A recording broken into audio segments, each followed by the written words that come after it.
What is going on, guys? We are back playing some more Create Above and Beyond, and today we are going to be finalizing the production of inductive mechanisms. You guys have no idea how excited I am to finally be able to say that, considering we have been working on finishing Chapter 3 for an extremely long time now. We started over here probably like 3 or 4 episodes ago, setting up the slimy fern duplicator. Then we needed to go and make the singularity production over here, and then the conversion to quantum entangled singularities. And then finally over here, making the conversion from the singularities into paintballs and those into chromatic compound, which, as you can see, I've accrued a fair bit of in this drawer right here. And I have put some upgrades into it because these things only stack to 16. So I was actually afraid we were going to get to the 32 stacks pretty quickly. So now we have a limit of 1024. So that should hold us over for a fair bit of time. But we need to figure out something we can do with these because they're not much use to us when they're just sitting as chromatic compound. No matter how much I might enjoy their slightly color changing appearance, they're really not that useful. So today we are going to be finishing off Chapter 3 with this little curved section right here. And it's arguably the easiest section of all of Chapter 3, which is going to be nice because, in fairness, after all the work we've done with this stuff over here, I could use a little bit of a break, so I'll be excited to finish this stuff off. To start out with this setup, the first thing we need to worry about is the conversion of chromatic compound to refined radiance. And to do that, we're going to actually have to go and do a little bit of crafting. And it's not going to be crafting of anything specific in Create, it's going to be crafting of something from vanilla Minecraft. So we're going to have to grab a couple things from my backpack, which is getting extremely full, and unfortunately I don't think there's any additional upgrades I can add to this, so I'm going to have to get rid of some of this stuff, but hopefully we'll clear out a bit right now, because we're going to need some iron, we're going to need some obsidian, some nether stars, and some glass. And you guys can probably already tell what I'm doing, but we're going to need to make a beacon. Now, you don't necessarily need this for this setup, but it's going to simplify it a lot, so I would advise you go upgrade your gear a bit like I did, get maybe some diamond armor, do some basic enchants on it, and go kill the weather. Or, you know, cheese it in whatever way you want, stick its head in bedrock, I don't know, whatever you want to do to get your nether star, but you're going to need a beacon, and so we'll craft that really quick. And feels super nice to be able to do that. I have not crafted a beacon in ages. There's really not been a huge purpose when I've been playing in mod packs and stuff like that, where you can have crazy upgraded armor and get all the benefits from that, but it's actually nice to have an option to do that now. And then we're going to need to make some iron. So we need to make enough to have a level 1 beacon. So we're going to need 9 of these blocks of iron, and that'll be sufficient. This is a fair bit of the iron supply that I actually have because we have not upgraded the ore processing setup in a while, but we'll be getting to that soon once we have access to these inductive mechanisms, which I'm excited for. It also seems like our fancy lamp here is a little bit in the way of what we're going to be setting up today, so kind of got to tear this thing down, and we'll just reconstruct it somewhere else where it's not going to be obstructing our important area. Now we got a nice little area to work in. I'm sure I'll have to expand this in a little bit, but for now it's fine. And we need to line up with this drawer right here because we're going to be using another weighted ejector. You guys know at this point how much I love those, flinging items all through the air and everything from one setup to another. So we're going to be weighted ejectoring, or whatever you'd like to call it, the chromatic compound from over here to the setup over here, which means we want it to be in line with this right here. And we should be good to probably set up the beacon like right here. So we'll just have this as the center block, build all around that, and put the beacon down. So there we go. And then nice, it's working, and we can just pick whatever we want. We'll just pick some speed. And this is important because if we are to drop our chromatic compound on the beacon, it will absorb the light from this and immediately transform into refined radiance. And that is going to be the first part of the quest right here. I guess I actually haven't completed this portion of the quest yet, so let's just grab out some chromatic compound. There we go. But right here, it's let there be light. And this one is going to either be getting light emitting blocks, which is a little bit of a pain, but it's cheaper, or you could get a beacon. Now, of course, it's a lot easier to have a beacon, but it's more expensive. So I would advise you, like I said earlier, put in the time and effort to go and get your beacon set up. It's pretty easy to do compared to the amount of time and effort you'll have to invest to setting up the automation and production of light producing blocks. But we can complete this because we now have our beacon. And this is basically saying that when you throw chromatic compound into the light of the beacon, it'll immediately transform into refined radiance. So the refined radiance is going to fly away. I'm just letting you guys know that right now. So let's try to grab it. But if we come on here and throw it, no, we weren't able to get it. No, okay. Well, oh, no, it's there. Get it. There we go. Nice. Okay. So it almost flew away from me, but we'll deal with that later. It's not going to be an issue. But now we have the refined radiance, so you guys could see how that works. Now we need to have a system that automates this process. So we're going to grab out from our backpack a smart chute. If I could find where that is located. Oh, right here at the beginning, of course. And then we're going to put that down one above our beacon. So we're going to build up off of this, if I could actually do that, and then put down our smart chute, and then we will get rid of this dirt.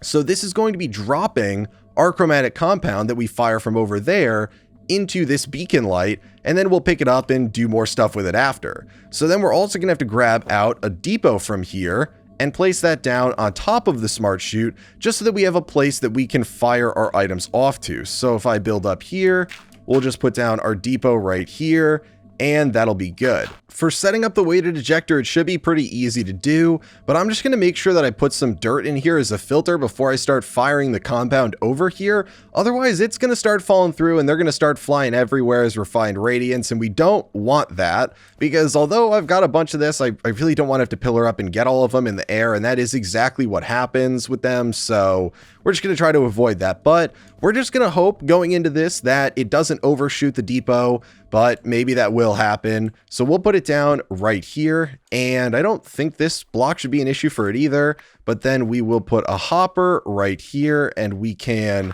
kind of build back up. And then I think we should be good to just put a gearbox over here, and this should be relatively quick, honestly. So there we go, and it's loading them up, fires them over there. Oh my gosh, wait, they're converting on this anyway, because it's, oh my God.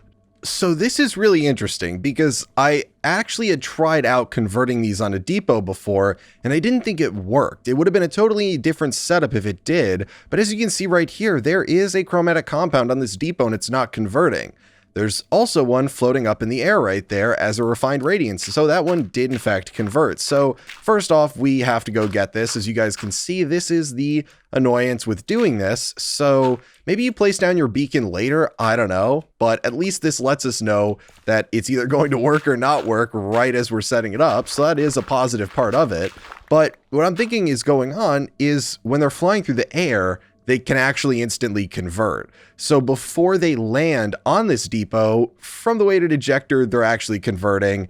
So that's a problem, which means we need to switch this up a bit with one of my initial setups that's a little bit more bulky, but it should work. So let's get rid of this right here. And then, oh no, did we pick it up? We definitely didn't pick that up, did we? Whoa, it converted a lot of those. Maybe we did pick it up. Okay, well, what we're going to do is put down a drawer right here. So we'll just put down an oak drawer right there. And it doesn't matter if we lock this or not, but we'll then put a hopper going into this.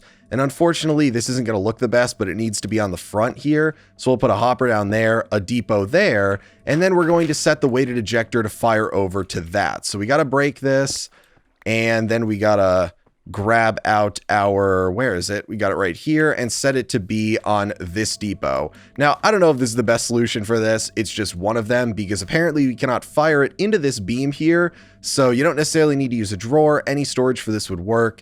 And again, there might be a better solution, but this is what we're going with for now. So if we put this here, let's see if this works. Does it make it on there and then in? Nice. And none of them convert. So problem solved. We've dealt with the first issue. But we need to now set this. It's being a little bit awkward. Let's set this so it's only firing off a stack at a time, if it'll let us. Gotta wait until it's all the way back. Scroll. Oh no, I can't be fast enough. Scroll it up quickly. Oh my gosh, the hopper, it's too fast.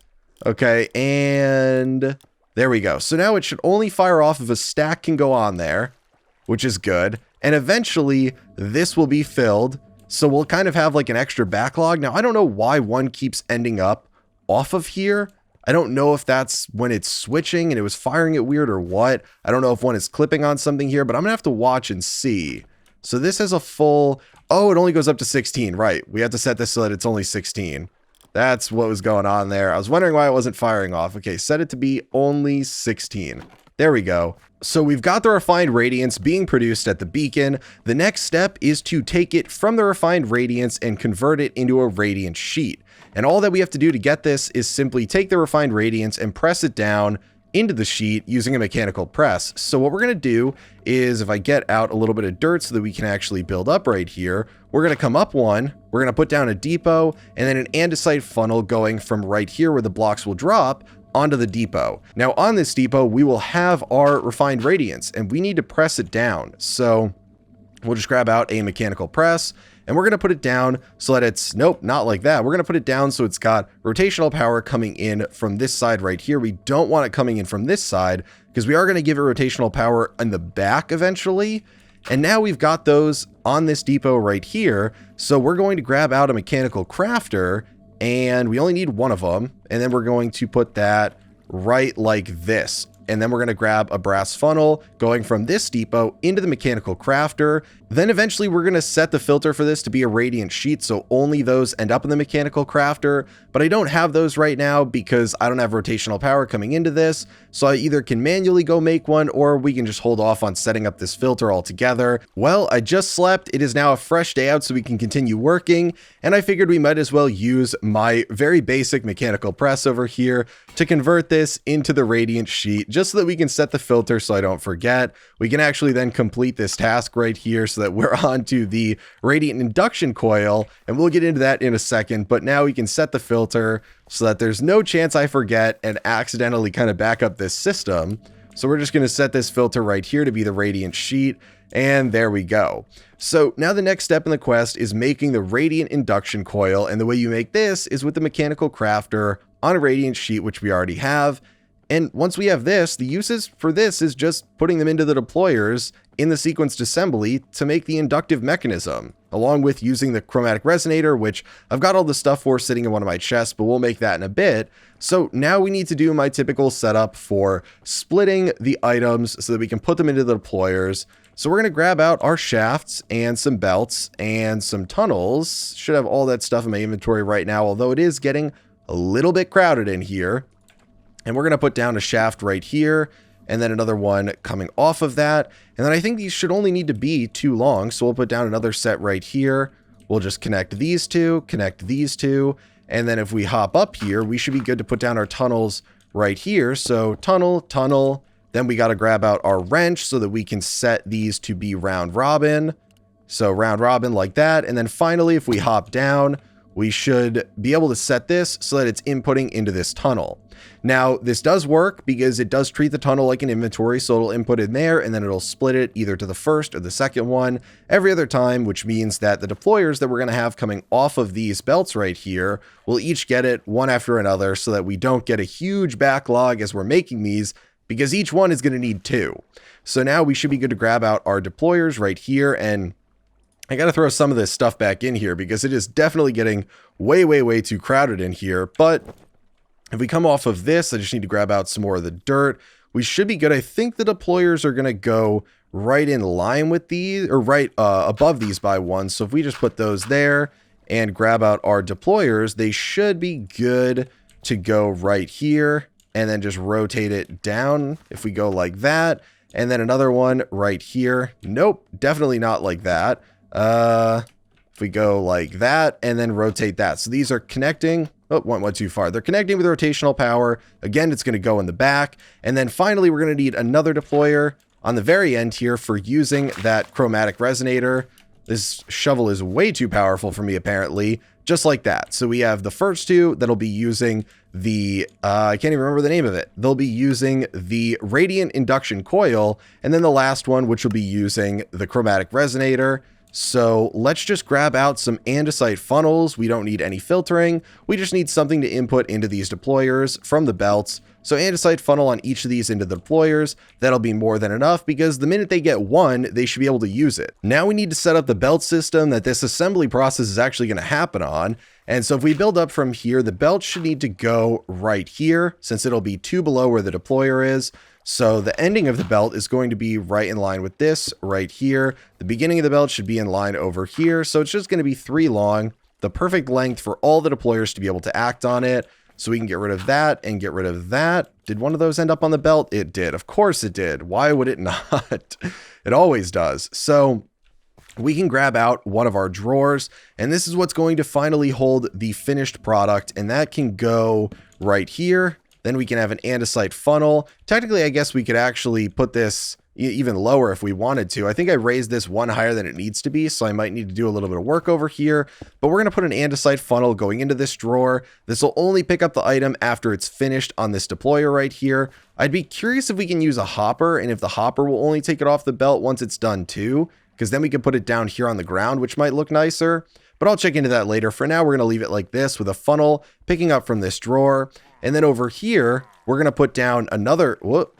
Okay, well, I'm not too sure what we were doing before that interruption, but thankfully we have this revenge task right here, which lets us turn in the ominous banner and killing 3 pillagers to get some silver coins, and most importantly, clear the bad omen debuff. So we can do that as many times as we want. So thankfully I got some silver coins, got to clear the debuff off me, and unfortunately it doesn't clear all the arrows out of me, which, you know, is a little bit rough, but for now it's fine, and we can get back to work over here. So I think what we were setting up was the input for the precision mechanisms, which again can be any form of storage.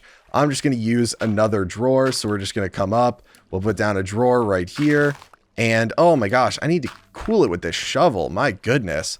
And then finally, we're going to, where are the andesite funnels? We'll use those too. Again, pull items out of here, right like that. Well, the rotational power has now been supplied. It's just a bunch of water wheels like I typically do. Maybe eventually someday I'll work on making like a larger scale rotational power system that can work on multiple of these. But for now, it's just the same thing as usual. But everything is working. Just to give you guys a quick overview, it's a bunch of cogwheels in the back here. And to make sure that this is going fast enough to deal with our supply of chromatic compound, I have this going from 20 RPM to 40 for pretty much everything in here. Most importantly, it really needs to be for the mechanical crafter and also for the mechanical press. But either way, now everything should be pretty much good to go. These are going in the correct direction. We got the one down here going in the right direction. And that means that if we were to remove this filter, it would start working. The main thing that's an issue though, is that we need to deal with the fact that this is just going to start spewing out stuff from this chute, and we need to control the amount that's coming out of this. So the way that we're going to do that is using, and I believe it's either in my backpack, oh, it's already in my inventory, the content observer. So the content observer we are going to use on our depot right here, and this is going to be able to read if there is any item on a specific depot, on a belt, in a chest or anything like that. So it's not giving a redstone signal right now, but if we were to, let's say, put stuff down, it's giving a signal. And what is this doing with the dirt? Can it actually, what? It can make what? You can make grass paths with this? I don't want grass paths. Give me the dirt back. Okay, there we go. Okay, well, you guys can see though that it did in fact work. It told us that there was something on there and emitted a redstone signal. So then all we're going to do is grab out some redstone links. We're going to put a redstone link on here. We're going to put a redstone link on here. Set this one to be receiving, and then we can set the frequency for these. Let's just make it chromatic compound like that. So basically what'll happen is once there is a refined radiance sitting on this depot right here, it's going to stop this from dropping them. Now I think you'll get about 2 of them dropped and converted, so you'll have one sitting here waiting to be picked up, and then one at this depot right here waiting to be pressed. So they'll come in groups of 2, and then you'll have to wait for both of those to be processed before the next 2 come, but that'll prevent this from just spewing out chromatic compound right here, converting those to refined radiance, and then having it get wasted. Now, the other thing we need to do is deal with the fact that they fly away, and that's really easy. We're just going to surround this in glass wherever it could go. So I think it really only needs to be this one right here, this layer, but I'm just going to surround this whole thing in glass so it looks a little bit nicer, and that'll prevent this from flying away from us out into the sky in case there is an additional one sitting here. So we'll just build up like that and like that, and that should be good. So now, unless something in here is really, really wrong and I'm not noticing it, I think if we remove this, it should work. So we want to scroll this to be 1. We only want it to come out in groups of 1. So that's another important thing. I should have done that sooner. We're going to see right here that there is a whole lot of refined radiance on this depot right here. And then I think there's probably 1 or 2 sitting over here. but we'll wait and watch as it processes these, and then these will come out and each one will get put into here. So we can see 3 in this one, 3 in this one, ready to be used on precision mechanisms. And it's not too slow, but as you can see, there is kind of a hold up with the processing where we now have sheets in here that are waiting to be crafted. So this is kind of the bottleneck, the mechanical crafter. If you want to speed this up a little bit further, in case you have a backlog like this, that's how you'll deal with it. But I want to see then to make sure that this does in fact do the redstone properly. So there you go. Now it should drop 2 once that's done being pressed right there. Was this another stack of them? Oh my gosh, it dropped another stack. So it technically it was right. We just had it not set to be 1, so it dropped 2, but it was 2 stacks. So we won't sit around waiting for that this whole time. We can see it's working. Okay, well, I think it's all set for now. I've made it look a little bit nicer around here. At least I've leveled off the ground with the upper portion, added in some things, and unfortunately it doesn't look as great as it could because we have this guy here. But you know what? Let's just deal with this right now. As I always say whenever I kill these guys on camera, be sure to drop a like on the video for murdering the wandering trader. Let's just get rid of him right there. Awesome. Now it looks nice. Now I'm liking it over here. So I just put in some barrels. I put the ground up 1 level from what it was, added some slabs in here as stairs, moved the lamppost to be over here. And that should be pretty much it. I don't know what we're going to put in here. It'll probably just be the minecart that I want to transport from over there to over there, but we'll have to see. Either way, we need to finalize this setup working here because you can see there's a little bit of a backlog here. So we're going to slap our chromatic resonator. I guess we should actually wait real quick. Let's grab out one of the radiant induction coils. Can we get one of them? Can we grab it from in here? Yeah, okay, so let's grab this so that we can complete the quest right here. There we go. That way we can then complete this quest before we put our chromatic resonator into this deployer right here. There we go. And then finally, we need to grab some precision mechanisms from this setup over here. So let's just grab out, maybe 2 stacks, 3 stacks, maybe? Yeah, we'll do 3 stacks. That should be fine. So we'll put the 3 stacks in here. Like so, like that, and like that. And let's just get out our key so that we can lock these, lock this one. And over here, we have our inductive mechanisms. I'm also going to lock all of these just to be sure. Can't hurt to lock any of them. And I also think we don't have any chromatic resonator or chromatic compound in this one anymore. So I'm going to put back the stack that I took from there earlier, the other 3, because they're clogging up my inventory. And there we go. We're making inductive mechanisms. We already got 18, 19, 20. Eventually we will run out of chromatic compound. So we'll need to up the production of singularities over there like I normally talk about. But we're producing these, which means we grab them out right here. And then we can complete this quest. We have finished chapter 3. That's going to be it for today, guys. Hopefully you enjoyed today's episode. If you did, be sure to subscribe so you never miss out on a future one as they come out every Monday and Thursday. And also be sure to drop a like, if not for me killing the wandering trader or killing the villagers, just for the fact that we are done with chapter 3 and a bunch of effort goes into creating these setups before I come on camera and show you guys. But hope you guys enjoyed today's episode, and I will talk to you later.